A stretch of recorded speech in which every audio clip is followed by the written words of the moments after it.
জালিমের আঘাতে নির্মমভাবে শাহাদাত বরণকারী বাগেরহাটের মানজারুল ইসলাম তুহিন ভাইয়ের গর্বিত পিতা মোহাম্মদ শেখ আফজাল।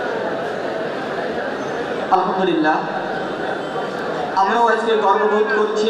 ছাউনি ছিল না, প্লাস্টার ছিল না, এত সাজসজ্জা ছিল না। আউযু বিল্লাহি মিনাশ শাইতানির রাজীম, বিসমিল্লাহির রহমানির রহিম। এই পর্যায়ে সংক্ষিপ্ত সালাম বিনিময় করার জন্য অনুরোধ করছি।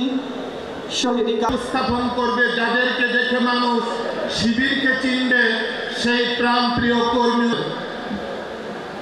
মনে হচ্ছে এটা চকলেট চক্র বা বাদাম চক্র, ডোন্ট মাইন্ড। কথার কোনো শব্দ নড়াচড়া থাকবে না, পারবো না আমরা। এবার শুনতে চাই বৃন্দের কাছে আমরা শুনেছি, বাস্তবে দেখেছি, সেটা হলে শিবিরের কোনো দায়িত্বশীল যদি দৌড়াশীলের গুণাগুণ চলার গতি যদি বসে থাকার মতো হয়, কর্মী নাকে তেল দিয়ে কম্বল বেছে জনগণ সাধারণ মানুষের কাছে যাওয়ার আপনাদের অতএব সাংগঠনিক এ পর্যায়ে সংক্ষিপ্ত বক্তব্য নিয়ে আসার জন্য অনুরোধ করছি। সূর্য উদয়ের লাগনে মুক্তির সূর্য